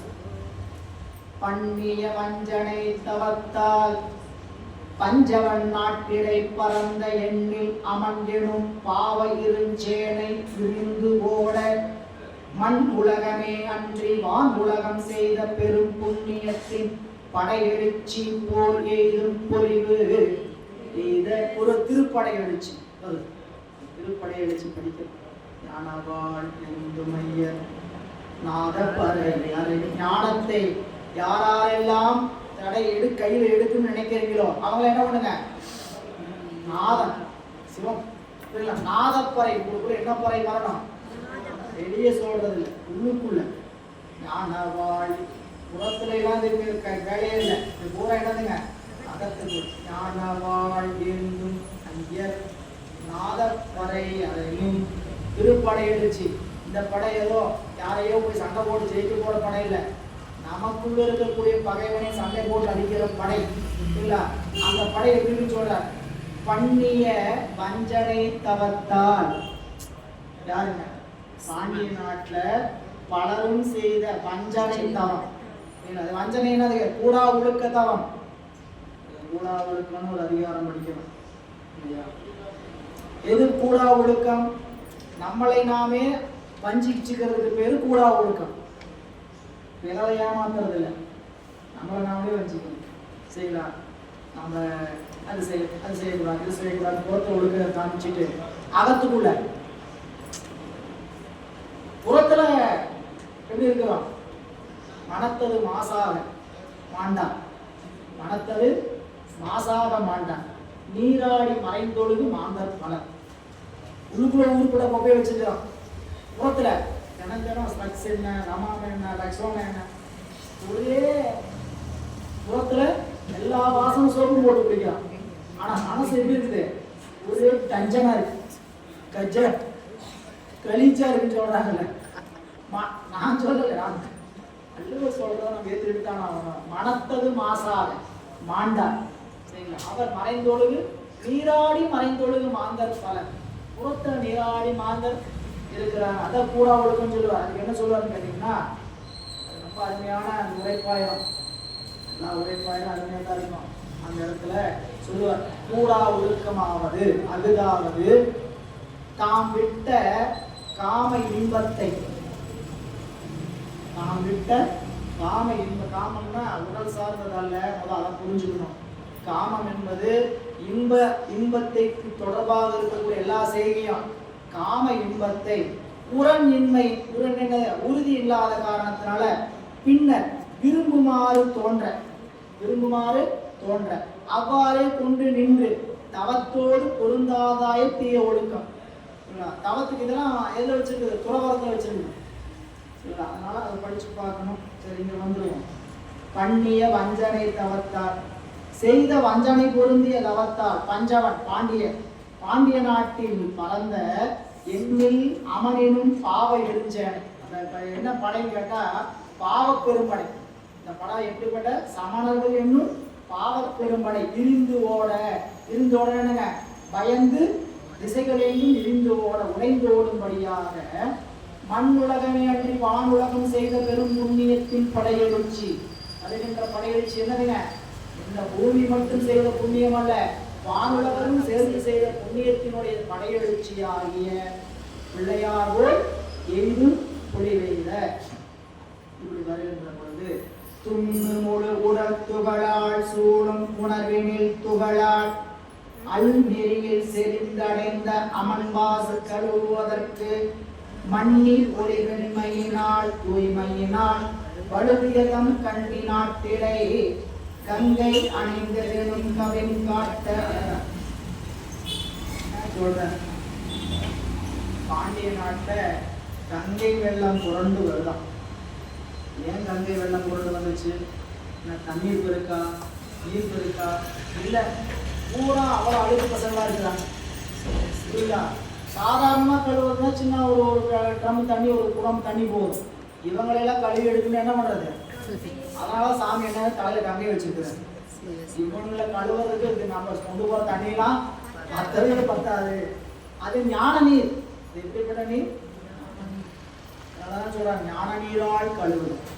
மழை நீர் எதனால கழுவணும்? ஞான நீரால். இரண்டாம் உறுப்பாளை பார்ப்போம் இந்த நூல். என்னதுங்க?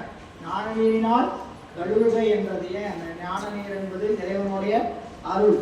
அந்த அருள்ல தான் நம்மளுடைய அழுக்காகிய மாசு என்ன ஆகும்? கழுவப்படும். துண்ணு முழு உடல் துகள, உடம்புல முழுக்க அழுக்கினாலும் சூழும் உணர்வினில் துகள. உடம்புல மட்டும் அவங்களுக்கு அழுக்கு இல்லை, அறிவுல எப்படி இருக்குது? ஒரே அழுக்கு தான், எல்லாம் அழுக்கா வச்சிருக்கிறாங்க. மாசுகளாலும் அல்நெறி செறிந்தடைந்த.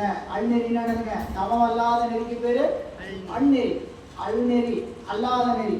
அல்லாத நெறியில் செறிந்தடைந்த அமன் மாசு கழுவதற்கு மண்ணி ஒளி வெண்மையினால். எப்படிப்பட்ட கங்கை புறப்பட்டு வந்துருக்கான்? நல்ல நிலைவற்ற ஒளி தருகின்ற வெண்மையினாலும் தூய்மையினாலும் வழுதியதம் கன்னி நாட்டிடை. வழுதிய பாண்டிய மன்னன், பாண்டிய மன்னனுடைய கன்னி நாட்டிடை கங்கை அணைந்ததென்னும்.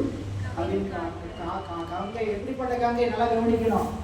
நல்ல தூய்மையாக ஒளி பொருந்திய கங்கை அப்படி புறப்பட்டு வருகிறது பாண்டிய நாட்டை நோக்கி. வானல் வயல் தமிழ்நாடு பழிநாடும் படி பரந்த மானமிலா அமன் என்னும் பல்வேருள் போய் மாய்வதனுக்கு ஆன பெரு ஒளி பரப்பால் அண்டமெல்லாம் கொண்டதொரு ஞான மணி விளக்கு எழுந்து வருவது என நலம் படைப்ப. பாண்டிய நாட்டுக்கு இருள் சூழ்ந்து வருது. அந்த இருளை ஒழிப்பதற்கு எப்படிப்பட்ட ஒளி வருதுன்னு கேட்டீங்கன்னா, ஒளி 1000 கோடி சூரிய பிரகாசம். சொல்றார், ஞான மணி விளக்கு. சரிங்களா? அம்பலத்தில் ஆடுகின்ற அந்த ஒளி விளக்கு அப்படிப்பட்ட ஒளி இருக்கா? சோதியாய் தோன்றும் உருவமே அருவாம் ஒருவனே சொல்லுதற்கரிய ஆதியே நடுவே அந்தமே பந்தமருக்கும் ஆனந்தம் ஆகடலே தீதிலா நன்மை திருவருக்குன்றே திருப்பெரும் துறையுரை சோதியாய் தோன்றும் உரு. இந்த உரு எல்லா ஒளிகளும் ஞானமணி விளக்கு. அப்படிப்பட்ட பெருமானுடைய அறிவு இந்த ஒளிதான் வடிவும் தாங்கி வருதான். சொல்றார், பானல் வயல் கருங்குவளைகளை மலர்களை கொண்டிருக்கக்கூடிய தமிழ்நாடு பாண்டிய நாட்டு பழி நாடும் படி பறந்த. அதனுடைய பழி பறந்து கிடக்குது. சமண கொள்கையினால என்ன இருக்க, எல்லாரும் பழி சொல்லும்படி பறந்து கிடக்கக்கூடிய அந்த நாடு மானமிலா அமன் என்னும் வள்ளிருள் போய் மாய்வதனுக்கு. எப்படிப்பட்ட வள்ளிருள்? மானமில்லாத வலிய அமனர்களுடைய இருள் போய் மாய்வதற்கு ஆன பெருது ஒளி பரப்பாலே அன்னமெல்லாம் கொண்டதொரு ஞானமணி விளக்கு. விளக்கு எப்படிப்பட்ட விளக்கு? எல்லா பறந்திருக்கக்கூடிய ஞானமணி விளக்கு எழுந்து வருவது போல. எப்படி அது நடந்து வருது? அப்படிப்பட்ட பிள்ளையார் என நலம் படைப்ப. புரசை வயற் கடற்கரிற்று கூடியல் மண் தமிழ்நாட்டு தரை செய்த தவப்பயன் விளங்க சைவனை அழைத்து ஓங்க உரை செய்திருப்பேர் பலவும் ஊடுமணி சின்னமெல்லாம் பரசமய கோளறி வந்தான் என்று மணிமாற பிள்ளையாருக்கு கொடுத்திருக்கக்கூடிய சின்னங்களை எல்லாம் ஊதிக்கொண்டே வருகிறார்கள். எப்படி? பரசமய கோளரா வந்தான், கோளறி வந்தான், பாலரா பாயன் வந்தான் என்று பிள்ளையாருடைய பெருமை. எதுக்கும் தனி ஒரு புத்தகம் இருக்கு. அவருடைய பெருமையெல்லாம் என்ன சொல்லி ஓதலாம், என்ன சொல்லி பாராட்டலாம் எல்லாம் அவருடைய கட்டியம். எனவே புரசை வய கடற்களிற்று, நல்ல யானை கழுத்தில் கட்டப்பட்ட கயிறு. இந்த யானையினுடைய பலம் படையாக வைத்திருக்கக்கூடிய கூலியர். கூலியர் என்பது பாண்டியனுக்கு இன்னொரு பெயர். வன் தமிழ்நாட்டு, பழமை மிகுந்த தமிழ்நாட்டு தரை செய்த தவப்பயன் விளங்க. முதல்ல பாவம் செஞ்சதுனால சமணர்கள் சூழ்ந்திருந்தாங்க. இனி ஞானம் விளங்க இருக்கிறதுனால தரை எங்கேயோ ஒரு காலத்தில் செய்த புண்ணியம் விளங்க. சைவநெறி தலை தோங்கும் பொருட்டும் உரை செய் திருப்பேர் பலவும் ஊதுமணி சின்னம். அவரை எப்படியெல்லாம் பாராட்டலாமோ அப்படி இருக்கக்கூடிய பல பெயர்களை சொல்லி ஊதுகின்ற சின்னம் எல்லாம் பரசமய கோளறி வந்தான் என்று மூடி சென்று வருகிறது. பாண்டிய நாட்டை நோக்கி பிள்ளையாருடைய வரவு. பிள்ளையாரை வரவேற்க வருகிறார் என்கிறான் குலச்சிறை நாயனார். அவருடைய வரவேற்பும் அவருடைய பணிவும் எவ்வாறு இருந்தன என்கின்றதை நாம் இனி வருகின்ற வகுப்பில் சிந்திக்கலாம் என்று இன்றைய சிந்தனை இந்த அளவில் நிறைவு செய்வோம். திருச்சிற்றம்பலம்.